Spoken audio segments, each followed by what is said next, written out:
Hi everyone, అందరూ ఎలా ఉన్నారు? బాగున్నారండి. Welcome to Vijji cooking channel. ఈరోజు మీ అందరికీ కూడా మా అత్తగారు చేసిన కొత్తిమీర పచ్చడి చేసి చూపించబోతున్నానండి. ఎంతో టేస్టీగా ఉంటుంది. ముందుగా స్టవ్ వెలిగించి బాండీ పెట్టుకొని కొత్తిమీర చక్కగా పైనున్న చిగురులతోటి చేశారండి. అంటే లేత ఆకుతోటి కొత్తిమీర పచ్చడి, కాళ్ళు ఏమి వేయకుండా ఉత్తి ఆకుతో అనమాట. ముందుగా బాండీలో నూనె వేసుకొని తాలింపు వేసుకోవాలండి. పచ్చిమిరపకాయలు వేశారు. పచ్చిమిరపకాయలు వేసి బాగా వేయించిన తర్వాత కొంచెం వేగింది అన్న తర్వాత ఇందులో పచ్చెనగపప్పు అలాగే కొన్ని ఆవాలు వేసి వేయించారనమాట. ఇవి బాగా కలుపుకోవాలండి. కొత్తిమీర పచ్చడి మాత్రం వేడి వేడి అన్నంలో చాలా బాగుంటుందండి.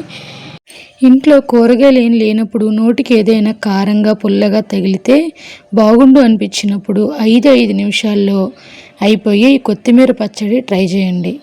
అచ్చం రోట్లో దంచిన రుచి కావాలంటే ఇలా చేయాల్సిందే. పచ్చిమిరపకాయలు తీసి మనం మిక్సీలో వేసేసుకున్నాం కదండి.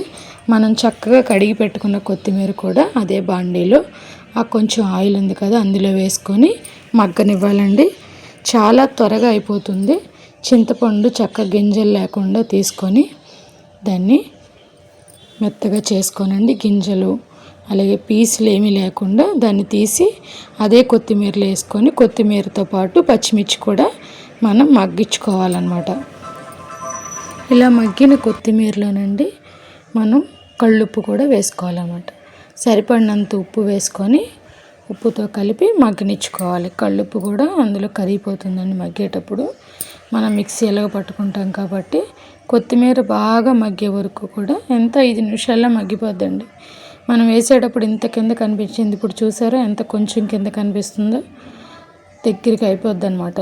ఆయిల్లో వేయగానే చక్కగా మగ్గుతుంది.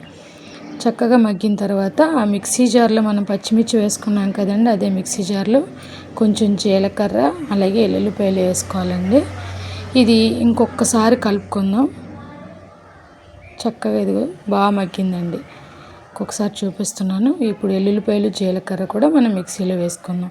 ఇప్పుడు వేయించుకున్న ఈ పచ్చిమిరపకాయలు దాంట్లో మనం మిక్సీ పెట్టుకొని అందులో మిక్సీ చేసుకుందామండి. వెల్లుల్లిపాయలు జీలకర్ర కూడా అందులో వేసేసుకోవాలి.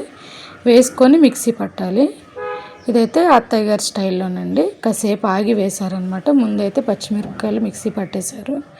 మిక్సీ పట్టేసిన తర్వాత అప్పుడు ఇవి వేసుకున్నారనమాట. చూపిస్తున్నానండి. కొత్తిమీర ఇప్పుడు కొంచెం ఇలా నలిగింది కదా, ఇప్పుడు ఇందులో కొత్తిమీర అవి వేశారు. తర్వాత ఎల్లుల్లిపాయ జీలకర్ర కూడా వేశారు. వేసి అప్పుడు మిక్సీ పట్టారండి.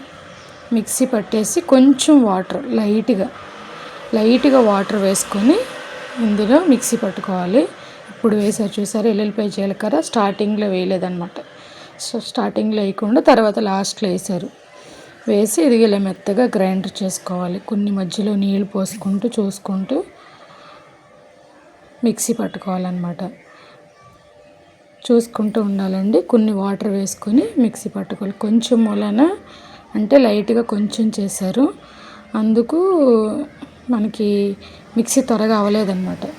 చిన్న మిక్సీ జార్ అయినా సరే ఆ కొంచెం కొత్తిమీర పచ్చడికి మిక్సీ త్వరగా తిరగలేదండి. అది చూసుకుంటూ వాటర్ వేసుకుంటూ కొంచెంగా చేశారు.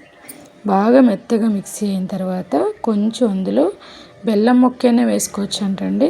బెల్లం లేదని మా అత్తయ్య గారు షుగర్ వేశారు.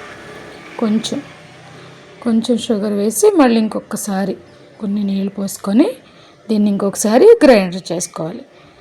మిక్సీ చేసుకున్నది పచ్చడి చూసారు కదా. మనం ఇందులో తాలింపు కూడా వేసుకోవచ్చండి. నేనైతే గిన్నెలోకి తీయమన్నాను, తీస్తున్నారు. తాలింపు వేసుకోవచ్చు. ఇంకా తాలింపు ఎందుకులే కొంచెం పచ్చడికి అన్నట్టుగా వేయలేదు. కానీ తాలింపు వేసుకొని ఇందులో ఉల్లిపాయలు పెట్టుకొని తింటే చాలా బాగుంటుంది. Please subscribe my channel. Thank you so much.